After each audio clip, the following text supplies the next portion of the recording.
자, 최순실 씨 수사와 관련된 얘기입니다. 변호사와 또 한 시민의 반격이 있었던 장면을 저희가 좀 정리해봤습니다.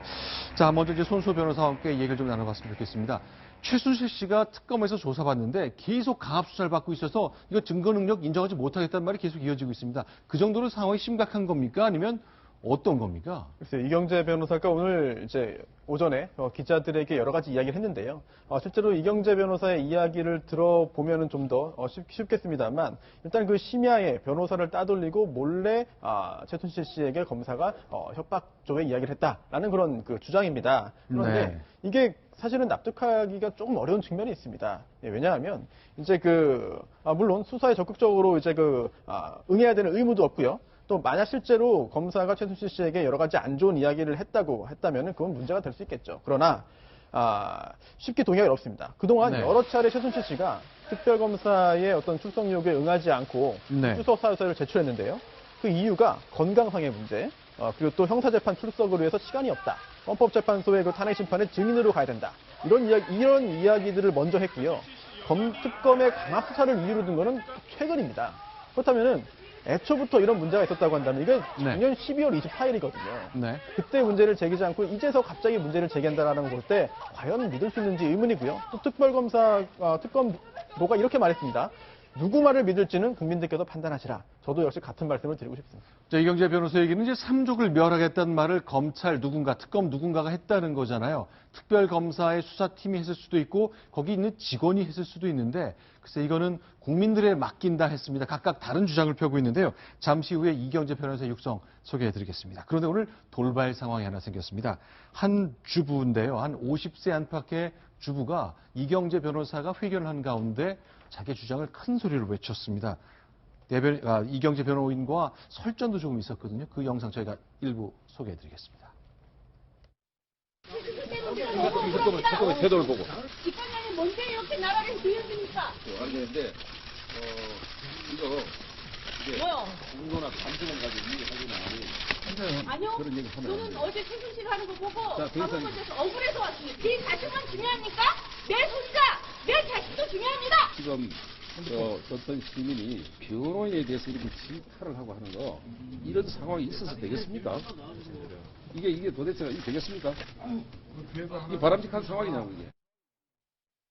자, 한 시민인데 50세 안팎의 이제 주부로 자신을 소개한 분입니다. 이분이 이제 이렇게 화를 내고 역정을 냈던 건 어제 이제 최순실 씨가 언론을 향해서 기자들 향해서 뭔가 소리치면서 강압 수사가 있다고 설명을 했기 때문에 주장을 했기 때문인데요. 오늘 관련해서 이경재 변호사도 이거는 안 된다 이렇게 설명했습니다. 일단 들어보겠습니다.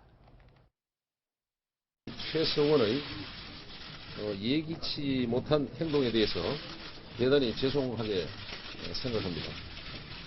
그런데 납득할 만한 이유가 있었습니다. 특검에서는 최성원을 심야에 변호인을 따돌리고 신문을 했습니다.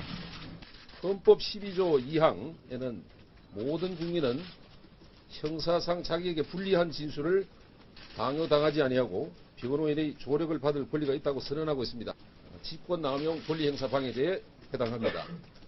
두 번째, 폭언을 연발하여 정신적인 피해를 가했습니다.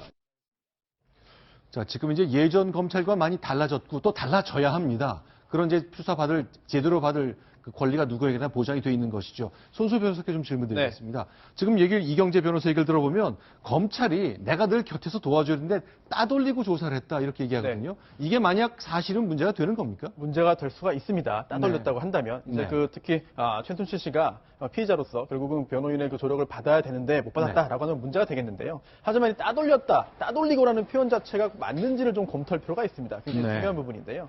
특별검사가 특검 측에서 이렇게 말을 했습니다. 실제로 이경재 변호사 없이 단독으로 이야기한 적은 있다. 하지만 이게 피의자 신문은 아니었다. 조사는 아니었고요.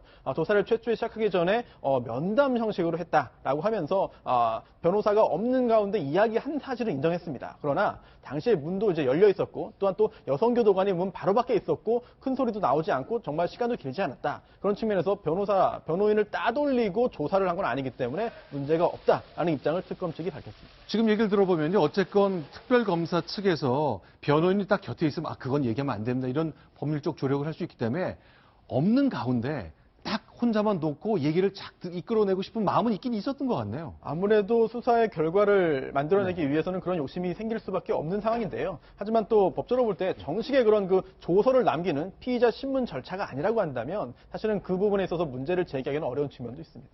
자, 일단 이 유이윤옥 씨 스스로 자기 이름까지 공개했습니다. 저희가 좀 얘기를 더 들어봤더니요. 나는 서초동에 산다. 나는 86학번이다. 그러니까 50세 안팎이 됐다. 그리고 대학 다닐 때 약간 운동권을 학생 운동 하긴 했다고 말합니다. 스스로 말하는 자신의 생각 들어보겠습니다.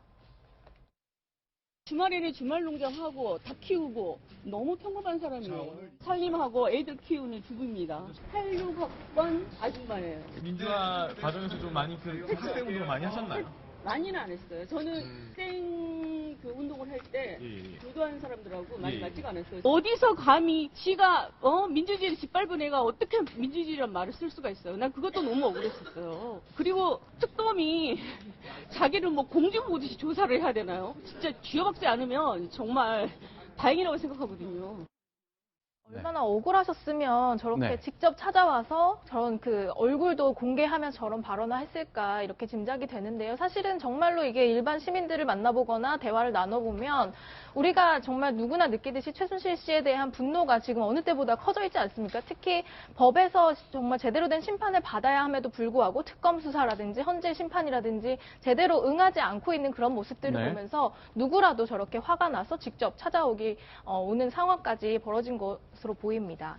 자, 조금 더 가보겠습니다. 어제 이제 박근혜 대통령이 했던 정규제 TV 인터뷰 관련 내용 하나씩 점검해 보겠습니다.